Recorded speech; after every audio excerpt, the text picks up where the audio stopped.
Welcome back to the show. It's Lach and Raph here. As always, guys, you know, we are on a mission to dramatically improve the health and fitness of Australia's business executives and leaders, which is why today we're going to talk about protein, my favorite topic, right? Why do I love this topic so much is because it is the thing that almost no one does properly until they start getting coached by us at Locker Room. And it makes like the biggest difference to everything, to body composition, to mood, to energy, to performance, to recovery. So we're going to spell it all out for you today. A lot of you guys listening that are our clients, you know this, but it's always good to rehash it, hear it differently. So we'll get into it. So, right, how much protein is the right amount? Right? Why is it so important? Like, how does it actually affect the body? And then also, what happens if we don't eat enough protein as well? What are the downsides to not doing it? So first thing we're going to get into, how much is the right amount? So there's a formula to this, right? So we're going to take our body weight in kilos, and then we're going to times it by 1.6 to 2, which means if you're 90 kilos, like me, you times it by 2, you get 180 grams of protein, right? A little bit less than that, probably about 150 grams of protein. So my daily protein intake for optimal life, body composition, performance, recovery is 150 to 180 grams. And there's very little downside to going over that.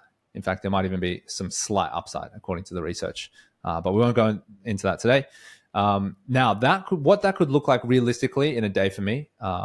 So I think there's a little bit of confusion sometimes around grams of protein and then grams of the protein source, right? So, for example, 100 grams of chicken breast cooked has 30 grams of protein.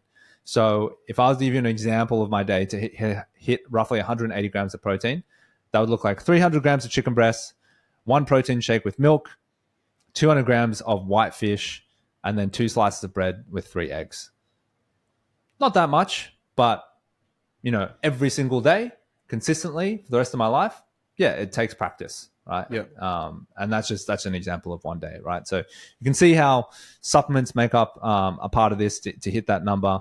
And yeah, it's like a lot of every meal needs a significant portion of protein to achieve that. You know, sometimes clients will say, like, that just seems like a lot of protein. What you say is that it is a lot compared to what the average person eats. Average person does not have the ideal physique, right? That is just the reality, right? Yeah. So, like, don't use the average person. And then the government recommendation of about 0.8 grams per kilo, which is about half what you recommended, or even less than half. That is the recommendation to avoid protein deficiency. Yeah. So it's basically like, yeah, that is as little as you can eat in a day without like genuinely negative health effects. Yeah. We're going for optimal, right? Yes. And particularly like what most people come to us with is like losing fat, trying to gain a bit of muscle. That is so far from deficiency. It's almost like income. It's like, that is 50 grand a year. That is minimum wage, and you can survive on that. Yeah. It's a good example. 200K or 200 grams of protein is like a more enjoyable life. Yeah. You can do all these extra things. Yeah, dude. You can like go on runs, you can do hikes, you can get a flight. All that's kind of like that with protein, right? You can build muscle, you can do all this stuff with 200 grams. 60 grams, you know, your options are pretty limited. Yeah, you're surviving. So at this point, the research is very, very overwhelmingly conclusive on. So they've done tons of research studies where they're optimizing protein intake, a certain amount of grams, and then they're optimizing calories and fats and carbohydrates, and so doing all these things. And basically, what the research shows consistently is that when you optimize for protein at this amount, basically you hit your quote unquote protein target, which was in that variance that I gave you, is that you have the best body composition outcomes, right? So subjects that ate that amount of protein, regardless of everything else, regardless of calorie intake, regardless of training, regardless of proteins, fats, keto, vegan, whatever the protein source was, they had the best health outcomes. They had the best body composition outcomes, right? So the lowest body fat and then the highest muscle mass. So even if you didn't train and you just made dietary changes, this would be the one dietary change that you would make that would make the biggest difference to you. Besides eating the right amount of calories, assuming that you're doing that, optimizing for protein, hitting your protein target will make the biggest difference to how you look. Right? It will bring your body fat down and it will increase your muscle mass. It won't be that dramatic without training, but it will make a difference just changing that one thing.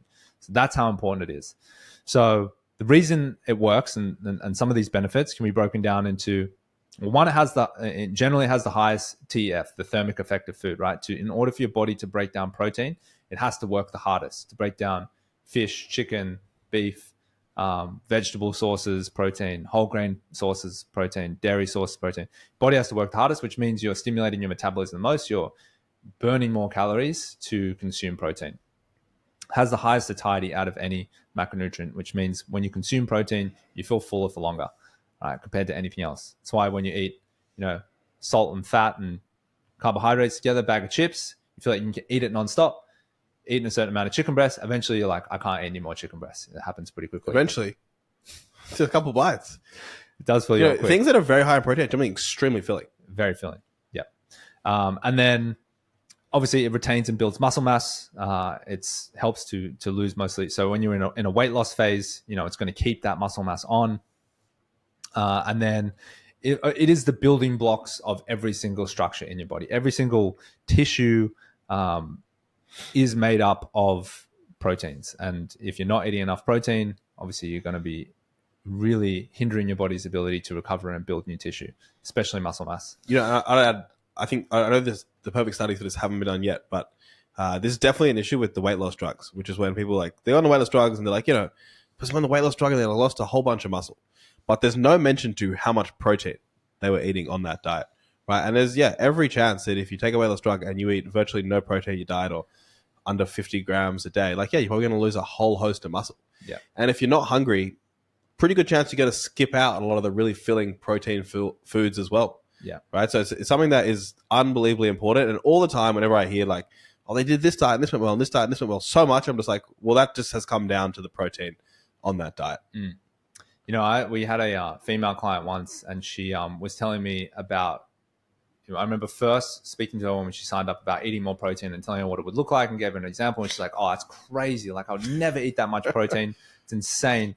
Anyway, bit by bit, obviously, we don't do it all at once. Yeah. You add protein in slowly. And I remember 6 months later, she coming to me and saying, I was so scared of eating more protein because it's just it's so much food. And she's like, now I can control my appetite better than I ever had in my whole life. She's like, I don't snack all the time. I don't feel like I need bread all the time. She's like, my diet was so out of control before. My energy was all over the place. And since I've added more protein, she's like, I feel like my hunger signals are just normal and my energy levels are way better as well. So pretty common occurrence. Oh yeah, I'd say it's a very common kind of insider trick, which is when people are I'm going to lose weight. I'm always like, well, whatever protein you're eating, eat a bit more. Yeah. Right. Even though you're now eating less, I'd say eat more of the protein and just bring everything else down, because it is just so effective and so filling that it almost always works. Definitely. Now, last thing we'll finish on is the downside of not eating enough protein, which is obviously kind of the inverse of all the positive effects. But if you are in a weight loss phase or you're on a weight loss drug, if you're not eating enough protein, you will lose muscle as you lose fat. Or you will lose muscle when you lose fat, but you'll lose more than you need to. Muscle is so hard to build, and it's the most metabolically active tissue in the body. It's so good for our health. You don't want to be losing muscle. You don't want to be losing any muscle that you don't need to. And so, without adequate protein intake, you will lose muscle in a weight loss phase. You also can't get the recovery and the benefits from training. So you do all this training, you stimulate the body, and then as it recovers, it needs new raw materials to rebuild and get stronger. If you don't eat adequate protein, you basically can't recover and rebuild from training. So you get very little benefits from training. Which is crazy, because you just committed all that time, all that effort, paid for the trainer, did this, trained, everything, and between you and getting the benefits was a steak. And couldn't eat the steak. Yeah. And then what I touched on before with this female client is without adequate protein intake, you find that your energy levels are less stable because you're generally eating more fats and carbohydrates, which will fluctuate blood sugars and energy levels more rapidly. So you'll just find you're hungrier in general. And when you're randomly snacking on carbohydrates and fats, then you're going to notice your energy is all over the place. But best story on the hunger was, I don't know if you recall, but one time Lach and I were purposely trying to overeat for a day. So we're purposely trying to eat 10,000 calories in a day. Yeah. So we normally eat 3,000. So we're trying to eat 3 and a bit days of food in one day. And this was our first attempt. Now we were going pretty strong, fats, carbs all day, probably 6,500, 7,000 calories in. And then we're like, you know what? Oh, I remember this. Let's have a double scoop of protein. Let's have 2 scoops of protein. That's a lot of calories, and you'll drink it down. And we had those 2 scoops of protein, and that was the end. We actually quit the challenge after that because we were so full. We were so full after eating so many carbs and fats all day. Literally, there's 2 scoops of protein. It was over. I was like, I'm going home. I quit. And we quit. And then when we came back the next time to overeat again on purpose, it's probably, I don't know, a year later, we purposely kept the protein low. Yeah. As low as possible to overeat as much as possible. So if you are trying to not overeat, do the opposite. Have the protein. I'm getting very hungry talking about this podcast. So that's probably a good time to end it. There it is, guys. That's the summary on protein. That's all you need to know. And it's so important. Hopefully that came across in this episode. Thank you so much for tuning in. We hope you enjoyed it. And we'll speak to you all next week. What are we up to? Thank you for tuning in to today's episode. If you want to get the information in this episode and more, you can download the 30-day health optimization blueprint, which is all the tools and tactics that we use with our clients every day for 30 days. We'll deliver you an email in your inbox. Just head to lockerroomgym.com/blueprint to get the emails. That's lockerroomgym.com/blueprint.